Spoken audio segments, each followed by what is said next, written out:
Bloco 55. Urbanização brasileira Primo. Aula 1. Urbanização brasileira.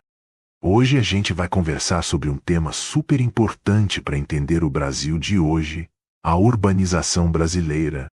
Quando a gente fala em urbanização, estamos falando do crescimento das cidades, tanto em número de habitantes quanto em tamanho.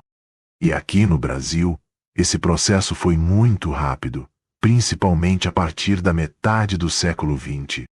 Pensa só, até os anos 1950, o Brasil ainda era um país basicamente rural. Mas a partir dali, começa uma transformação intensa.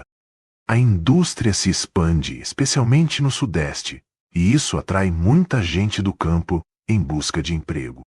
Esse movimento a gente chama de êxodo rural. E por que tanta gente saiu do campo? Bom, por vários motivos. Primeiro, a mecanização da agricultura reduziu a necessidade de trabalhadores no campo. Depois, nas cidades havia a promessa de trabalho, escola, saúde, transporte. Então, muita gente migrou achando que teria melhores condições de vida. Só que, como esse crescimento foi muito acelerado, aconteceu de forma meio desordenada.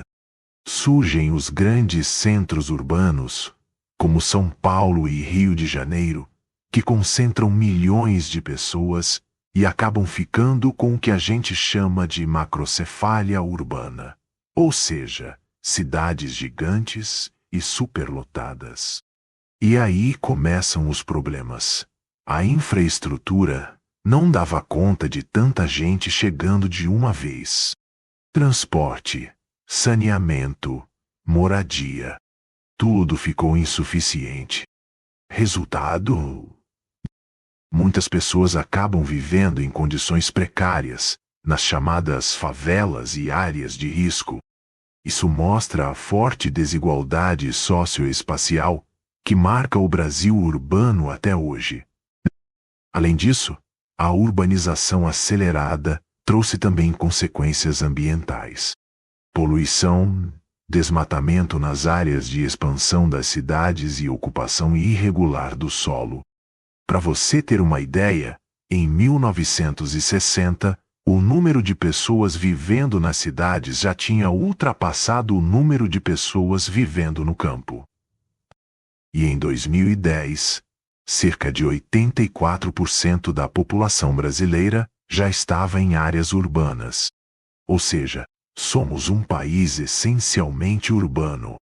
Então, quando a gente fala de urbanização brasileira, é importante lembrar: foi rápida, concentrada em grandes metrópoles e marcada por desigualdades sociais e ambientais. Aula 2. Regiões metropolitanas brasileira. Hoje a gente vai conversar sobre regiões metropolitanas no Brasil. Primeiro, vamos entender o que é uma região metropolitana. Basicamente, é um grupo de cidades que estão ligadas por um fenômeno chamado conurbação. Sabe o que é isso? É quando o crescimento das cidades faz com que os limites urbanos se unam, formando um espaço contínuo, quase que uma grande cidade espalhada por várias municipalidades. Nessa estrutura, temos uma cidade principal, que chamamos de metrópole, e os municípios vizinhos. Eles se tornam interdependentes. Pessoas, mercadorias e serviços circulam bastante entre eles. Ou seja, não é só uma cidade grande, é um conjunto integrado. Agora, vamos falar de alguns exemplos importantes aqui no Brasil. A região metropolitana de São Paulo é a maior, com 39 municípios. Depois, temos Rio de Janeiro, com 21, Belo Horizonte, com 25, e Porto Alegre, com 24. Outras bem conhecidas são Recife e Curitiba, com 16 municípios cada, e Fortaleza e Salvador, com 11. E tem ainda Belém, que é menor, com 4 municípios. Viu só? Cada uma tem suas características, mas todas compartilham o mesmo fenômeno urbano.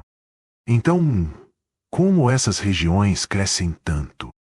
Isso acontece por dois processos principais: metropolização, que é quando a cidade principal atrai população e empresas, influenciando os municípios vizinhos; conurbação, que é a união física das cidades, aquela ideia de cidades grudadas, formando uma área contínua. Esses processos geram uma rede urbana integrada, mas também trazem desafios. E olha, desafios grandes mesmo. Violência urbana, problemas de mobilidade, como trânsito e transporte público, poluição do ar e da água, falta de infraestrutura básica, tipo saneamento e energia, e desigualdade social e urbana. Por isso, para que uma região metropolitana funcione bem, é fundamental ter planejamento urbano integrado. Os municípios precisam trabalhar juntos, pensando em políticas públicas que resolvam problemas comuns.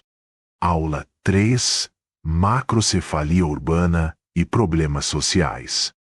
Hoje a gente vai falar sobre um tema muito importante para entender nossas cidades e que cai bastante no Enem e em concursos: a macrocefalia urbana e os problemas sociais que ela gera. Então, vamos começar pelo começo. O que é macrocefalia urbana? Basicamente, é quando uma cidade concentra muita população, serviços e atividades econômicas, muito mais do que deveria. Ou seja, uma cidade cresce de forma desproporcional, enquanto outras regiões ficam esquecidas. Isso acontece bastante em países em desenvolvimento como o Brasil, e o resultado não é nada legal, porque essa concentração traz vários problemas para a vida urbana. Agora, vamos entender por que isso acontece. Primeiro, temos o êxodo rural. Muitas pessoas deixam o campo em busca de melhores condições de vida e trabalho na cidade. Depois, há a concentração de recursos, serviços, empregos, oportunidades. Tudo está nos grandes centros urbanos. Isso acaba atraindo ainda mais gente. E, claro, tem também a falta de planejamento urbano. As cidades crescem rápido, muitas vezes sem infraestrutura adequada, e isso gera um caos urbano. E quais são os problemas sociais que surgem dessa concentração? Um deles é a favelização, quando pessoas ocupam áreas irregulares e acabam vivendo em condições precárias. Outro é a segregação socioespacial, ou seja, a cidade se divide. Áreas ricas, áreas pobres, acesso desigual a serviços, educação, saúde, tudo isso aumenta a desigualdade. E também temos o déficit habitacional. Simplesmente não há moradia suficiente e adequada para todo mundo. Mas não são só problemas sociais, não. A macrocefalia urbana também gera impactos ambientais. Tem a poluição, causada pelo excesso de veículos e indústrias. Tem a falta de saneamento com coleta de lixo e tratamento de esgoto insuficientes. E, por fim, temos o aumento da vulnerabilidade a riscos naturais, porque muitas pessoas acabam ocupando encostas e margens de rios, áreas propensas a desastres. Então, pessoal, quando a gente fala de macrocefalia urbana, não é só sobre cidade grande ou cidade cheia. É sobre entender como o crescimento desordenado impacta a vida das pessoas, o espaço urbano e até o meio ambiente.